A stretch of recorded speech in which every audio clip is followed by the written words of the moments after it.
자, 이번 시간에는 171페이지 정규 증명 서류.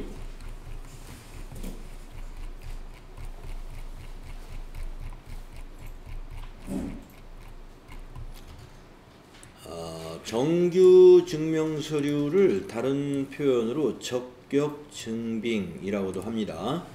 자, 증빙이라는 것은 거래 상황에 대하여 객관적으로 입증이 가능한 증거 서류를 말하는데요. 정규 증명 서류 수취를 해야만이 객관적으로 그것이 회사에서 비용으로 지출한 것이다 라는 것을 증명할 수 있다는 것입니다. 그래서 3만원 초과 거래에 대하여는 정규 증명 서류를 수취하지 않았을 경우에 영수증 수취 명세서를 작성해서 3월달까지 작성해가지고 법인세 신고할 때 가산세 2% 정규 증명 미수취 가산세를 같이 납부해 줘야 됩니다. 자진 신고해야 돼요. 하지만 3만원 초과 거래 중에서 정규 증명 서류를 받지 않았지만 이 가산세 제외되는 거래가 있습니다. 그런 것은 영수증 수취 명세서 작성할 때 검토를 해서 같이 제출을 해야 됩니다.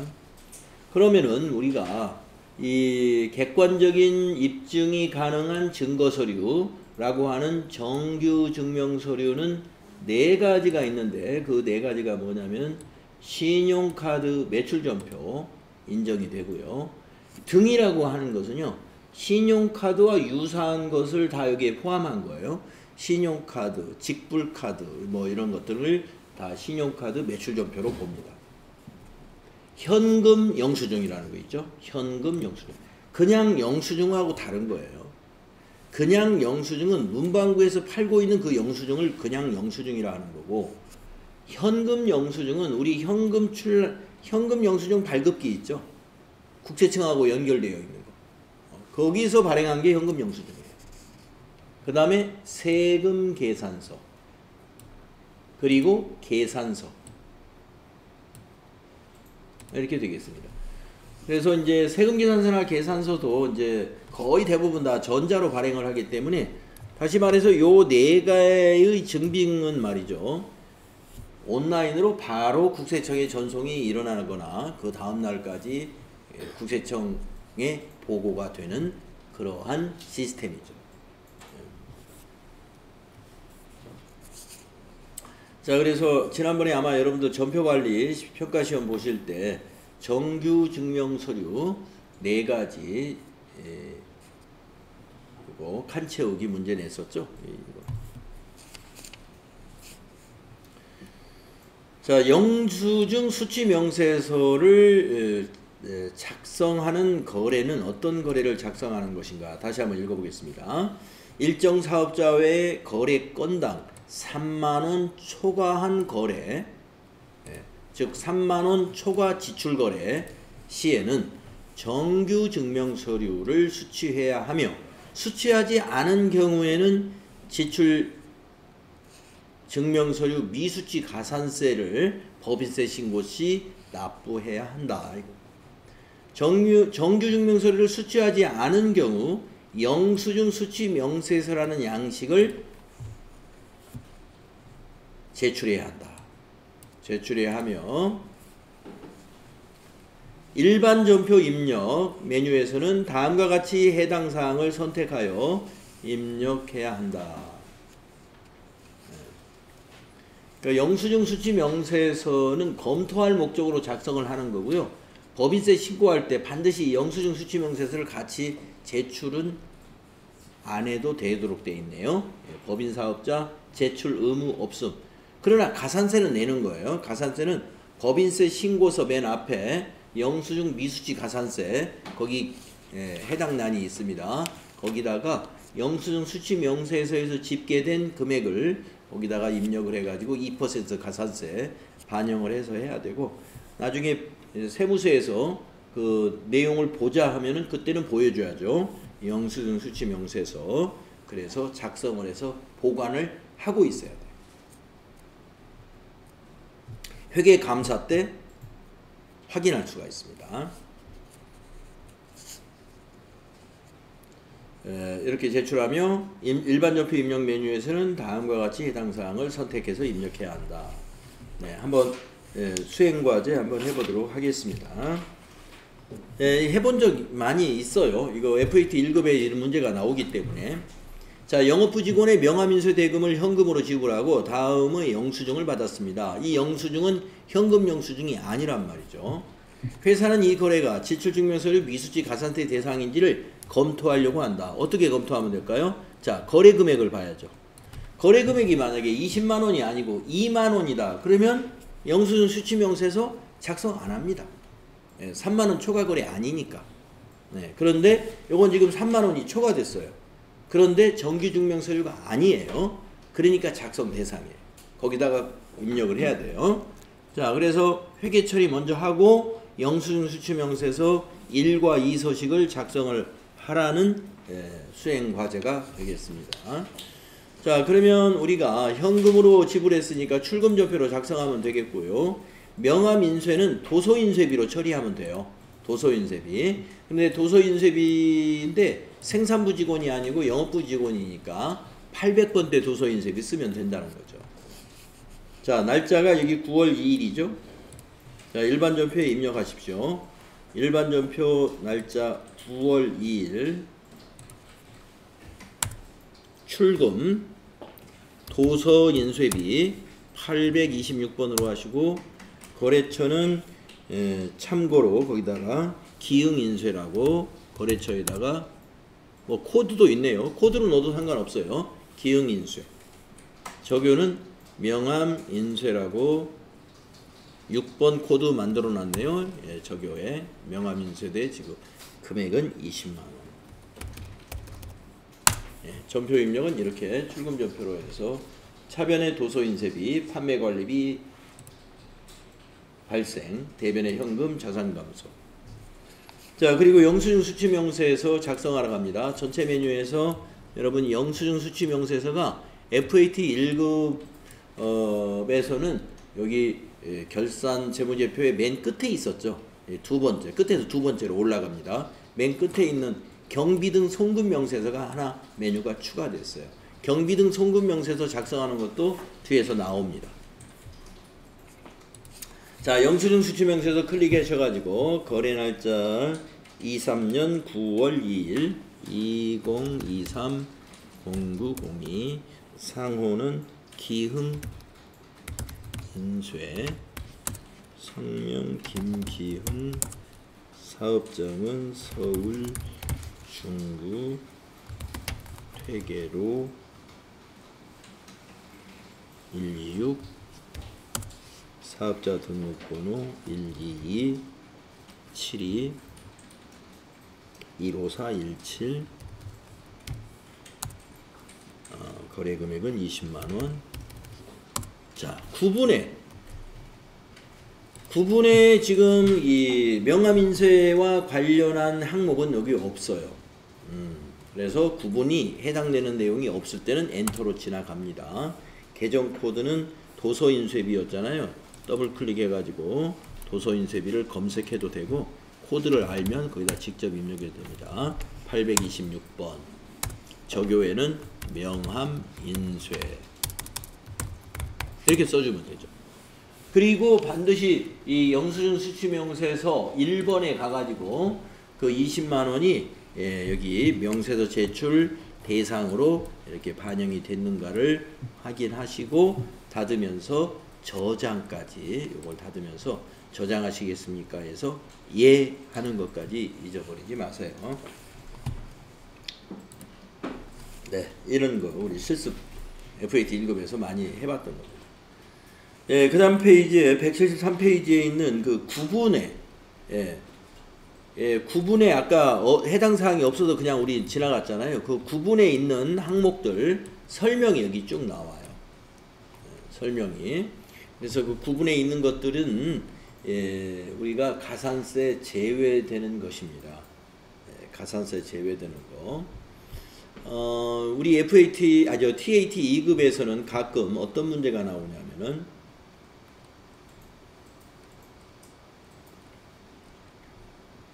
금융보험 용역 관련된 거.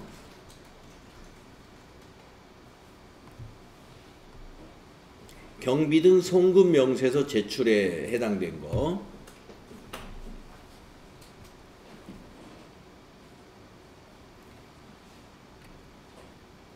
뭐 주로 그거였던 것 같아요.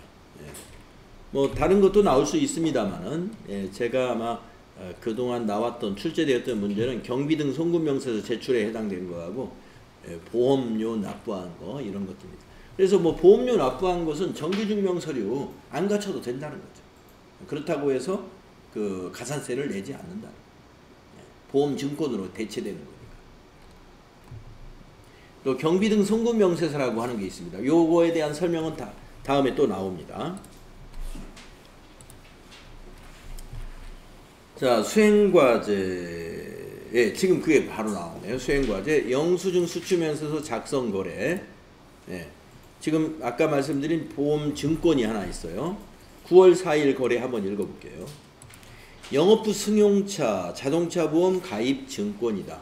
보험료는 한국은행 보통예금 계좌에서 이체하여 삼성화재로 지급했다. 회사는 이 거래가 지출증명서를 미수지 가산세 대상인지를 검토하려고 한다. 비용으로 처리할 것, 보험료로 처리하라는 뜻이죠. 자, 수행 1번. 회계 처리를 수행해라. 차변의 보험료, 대변의 보통예금. 그 다음에 수행 2번. 영수증 수취명세서 1과 2 서식을 작성해라. 이때는 구분해서 보험료라는 그 항목 구분을 해줘야 돼요. 자, 입력을 합시다. 일반전표 9월 4일. 일반전표 9월 4일. 차변의 보험료. 그런데 이 보험은 무슨 보험이었냐면은 영업부차예요. 그래서 800번대 보험료 821. 네, 거래처는 삼성화재라고 코드가 아마 없을 겁니다. 삼성 카드사밖에 없죠. 그래서 여기다 그냥 삼성화재 이렇게 써주면, 코드 말고 문자로만 써주면 되고요. 네. 저교의 자동차 보험 금액은 120만원이네요. 1200000. 대변에 103번 보통예금. 한국은행 보통예금이죠. 거래처 코드 한국은행 보통. 적용은 자동차 보험 120만원. 네, 거래 자료는 이렇게 입력하면 됩니다. 비용으로 처리하라 그랬으니까 전부 보험료로 처리하시면 되고, 그 차량이 영업부차니까 800번대 보험료로 코드 선택하시고, 거래처는 그냥 삼성화재라고 만들어줄게요. 보통예금은 거래처 코드에 한국은행 보통. 이렇게 해주고. 그리고 나서 영수증 수취명세서도 작성해 봅시다. 자, 영수증 수취명세서 아까 닫았기 때문에 다시 가서 다시 꺼내시고 두 번째 줄에다가 입력을 합니다. 2023 09 04. 상호는 삼성화재. 근데 삼성화재에 대한 아무런 정보가 없어요. 정보 없는 건 그냥 지나가요. 사업자 번호도 모르고, 거래 금액은 120만원.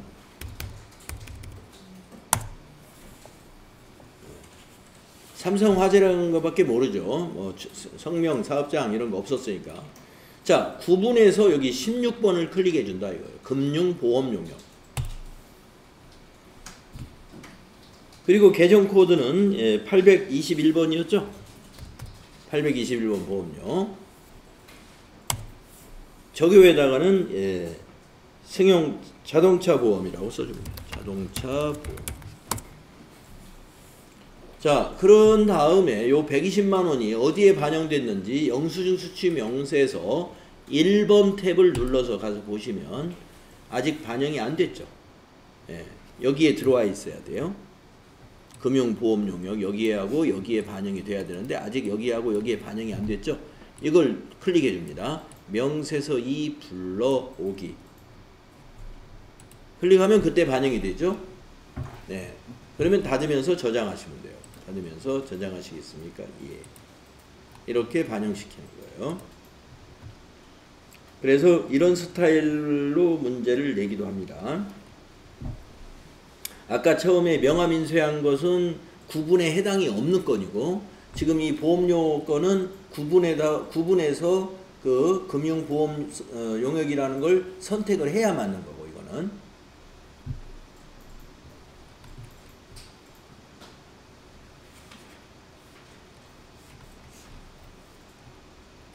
그 풀이가 설명이 나와 있습니다.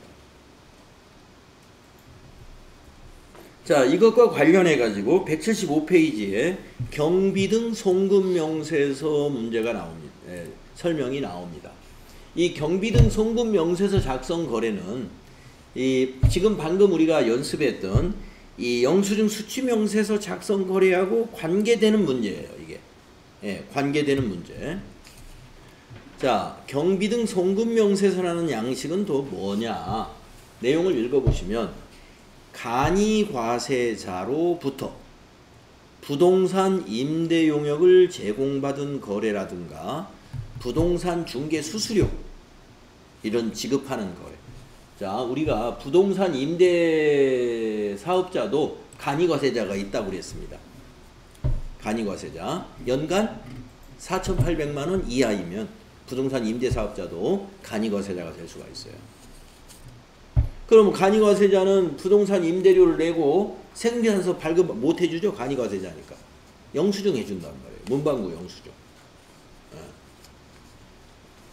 그래서 간이과세자로부터 부동산 임대 용역을 제공받았거나 아니면 부동산 중개 수수료. 부동산 중개업자에게 집을 얻고 거기 중개료 냈단 말이에요. 근데 그 사업자가 간이과세자예요. 그러면 세금계산서 안 해주죠. 그런 경우에 영수증만 해준단 말이에요. 그랬을 때 야, 영수증 가지고는 거래 증빙이 객관적으로 증명이 안 돼. 그러니까 그걸 객관적으로 증명하기 위해서는 부동산 임대사업자 통장으로 송금했다는 그 송금명세서, 또 부동산 중개사업자에게 송금했다는 그 송금명세서를 같이 작성하면 인정을 해줘요. 아, 이건 분명히 지출했구나. 그래서 송금 사실을 기재하는 것을 말합니다. 송금 사실을 기재한 이 경비등 송금명세서라는 것을 제출하면은 미수치에 대한 가산세를 부과하지 않도록 돼 있어요. 그래서 경비등 송금명세서 제출 대상 거래만 가지고 시험 문제는 내겠습니다만은 시험 문제에서 여러분이 이걸 판단해 가지고 이거는 경비등 송금명세서를 이건 작성해야 돼. 이걸 판단해 가지고 하는 건 아니고 시험에서는 경비등 송금명세서 작성하시오. 이렇게 문제를 내요. 그러나 우리 실무에서는 이거 작성건인지 아닌지 봐야 되죠. 지금 두 가지는 여기서 설명 나왔습니다. 송금명세서를 작성하면은 가산세를 피해갈 수 있다 하는 거, 간이과세자인 부동산 임대사업자로부터 임대 용역을 받았다든가 부동산 중개 수수료, 중개사업자로부터 중개 수수료를 냈는데 그냥 영수증밖에 못 받았다든가. 근데 그 사업자가 일반 과세자면 반드시 세금계산서나 이런 걸로 받아야 돼요. 근데 간이과세자면 세금계산서를 안 해주니까 영수증밖에 못 받죠. 그랬다면은 송금명세서를 제출해야 되니까 현금으로 주지 말고 어떻게 해야 돼요? 사장님 계좌번호, 그 영수증에다가 여기다 계좌번호 하나 써주세요. 해가지고 대표자 이름, 은행명, 계좌번호, 그걸 사람이 그 영수증에 써주면 돼요. 그거를 딱 증빙으로 보관하고 있고 경비등 송금명세서를 그거 보고 작성하면 되는 겁니다. 그렇게 해당되는 사업자들이 어떤 사업자들이냐? 이런 사업자들. 그러니까 경비등 송금명세서를 제출하면 가산세를 납부하지 않아도 되는 사업자들. 간이과세자, 부동산 임대 아까 나왔고, 또 개인 사업자에게 임가공 용역을 제공받은 경우, 운수업을 영위하는 자가 제공하는 택시 운송 용역 외의 운송 용역을 제공받은 경우. 택시는 해당 안 돼요. 택시는 송금 명세서 작성할 필요가 없다는 거지. 택시는 원래 정규 서류 받을 수가 없어요. 택시는. 그래서 그러면 택시 용역 외의 것은 어떻게 알아? 송금 명세서 제출해야 된다 하는 거죠.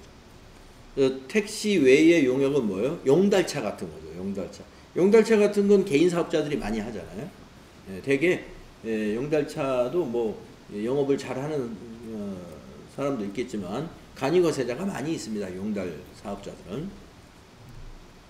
재활용 폐자원 용역, 항공법에 의한 상업서류 송달 용역, 부동산 중개업법에 의한 부동산 중개사업자에게 수수료 지급하는 경우 아까 나왔죠. 복권 판매 수수료도 여기에. 또 국세청에서 정하여 고시한 다음의 경우다. 국세청장이 정하여 고시한 다음의 경우가 뭐냐? 인터넷, PC통신, TV 홈쇼핑을 통하여 재화나 용역을 공급받은 경우도 해당입니다.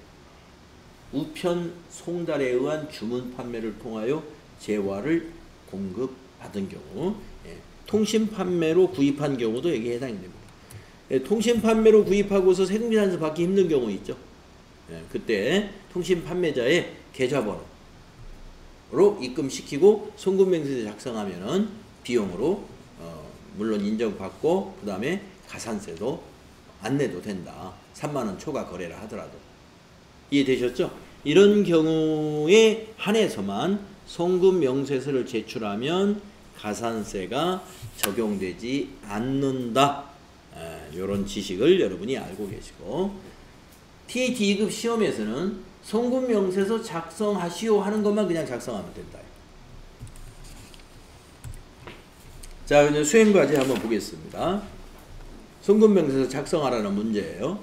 자, 간이과세자인 신속용달에 제품 운송을 의뢰하고서 영수증을 받았습니다. 영수증. 적격증빙이 아니란 말이에요. 대금은 15만원이에요. 3만원이 초과된 대금입니다. 15만원은 한국은행 보통예금 계좌에서, 한국은행 보통예금은 우리 계좌죠. 신속용달의 하나은행 예금주 박진현 계좌번호 요렇게 여기에다 송금했다. 이것을 보고 송금명세서 작성해야 해요. 자, 그러면 수행과제가 3개가 나왔어요. 1번은 회계 처리하라. 자, 제품을 운송한 거예요. 그러니까 운반비죠. 운반비. 판매관리비 운반비입니다. 만약에 문제를 그렇게 낼 수도 있어요. 원재료를 운송을 했다. 그러면 제조원가예요. 500번대 운반비. 원재료 운송했잖아요. 원재료가 뭐예요? 공장에 만들기 위해서 원재료 운송한 거잖아요. 그걸 만약에 우리 매입자가 부담했다. 그러면 원재료의 매입 원가로 봐야 돼요. 그때는 500번대 운송비로 봐야 되고, 지금은 제품은 뭐예요? 다 만들어 가지고 파는 거잖아요. 파는 거에 운반비는 판매관리비예요. 그래서 800번대 운반비 8XX 800번대. 자, 회계 처리는 그렇게 하면 됩니다. 입력할까요? 날짜는 거기 영수증에 있는 9월 30일 날짜입니다. 9월 30일. 9월 30일. 차변에 운반비 800번대예요. 824. 거래처는 신속용달 거래처 안 써도 됩니다만은 있으니까 쓰겠습니다.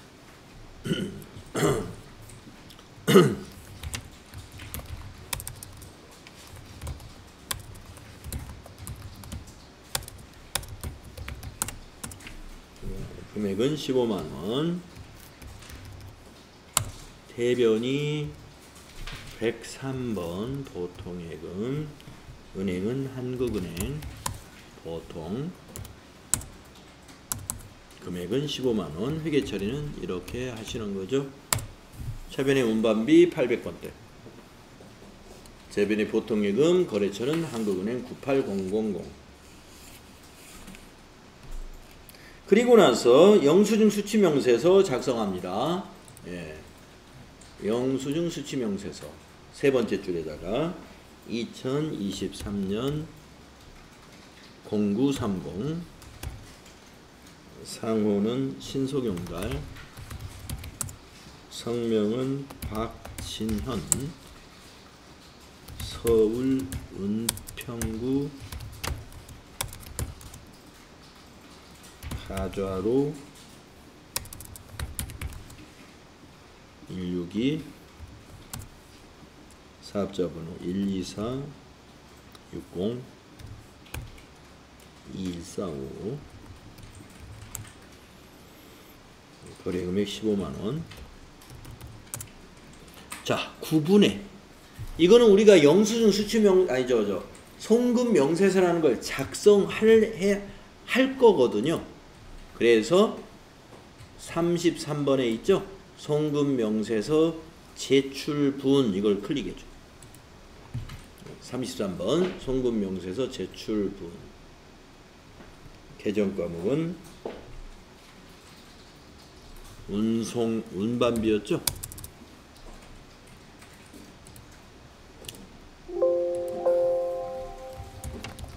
800번대 운반비, 824번이었어요. 적요는 제품 운송. 그렇습니다. 이렇게 하고 영수증 수취명세서 1번에 가가지고 33번에 반영이 아직 안 돼 있죠? 불러오기. 저희 명세서 이 불러오기. 이거 해줘야 2번에서 1번으로 이렇게 불러옵니다.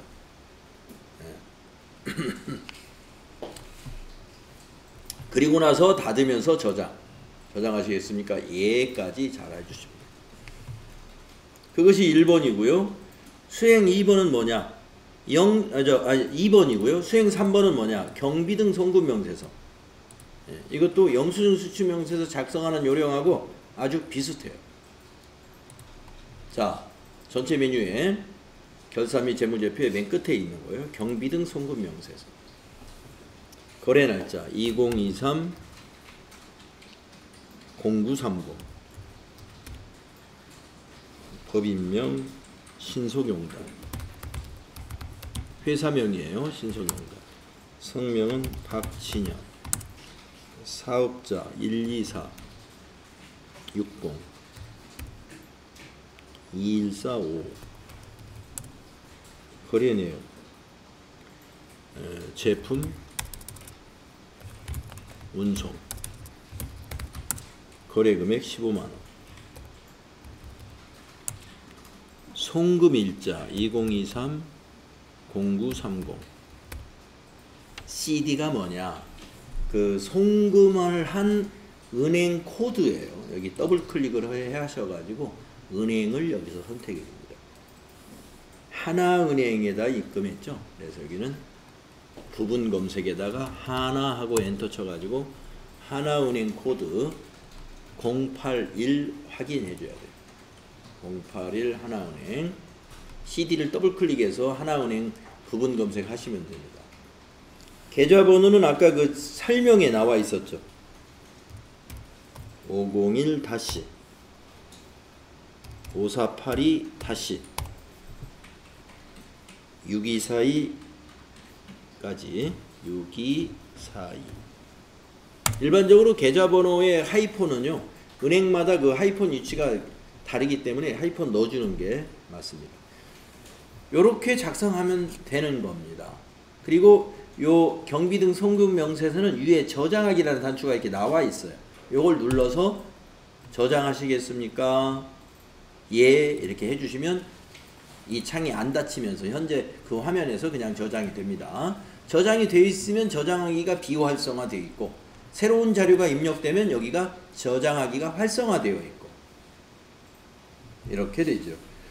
그래서 TAT 2급 시험에서는 가끔씩, 매달 나오는 건 아닌데 가끔씩 경비등 송금 명세서 작성하라는 문제가 나온다는 거죠. 어려울 것은 없어요. 예, 처음 해보니까 좀 그랬지, 잘 꼬박꼬박 입력만 잘 해주면 되는 겁니다. 지시대로 하는 거죠. 그 밑에 풀이가 쫙 있죠. 네, 우리가 입력한 내용과 일치할 거예요.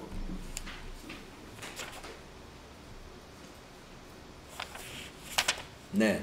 그래서 이번 시간에는 여기까지 하고요. 우리가 이제 다음 시간에 이어서 할 것은 자금 관리와 관련된 건데요. 오늘 여러분 평가시험 1교시에 봤던 자금 관리, 어음과 관련된 거래입니다.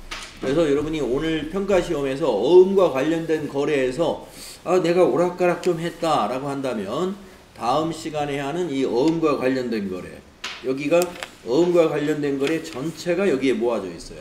이거를 다시 한번 잘 설명을 들으시고 잘 정리를 하시면 되겠습니다. 네, 질문 있으신가요? 없으시면은 오늘 여기까지 할게요.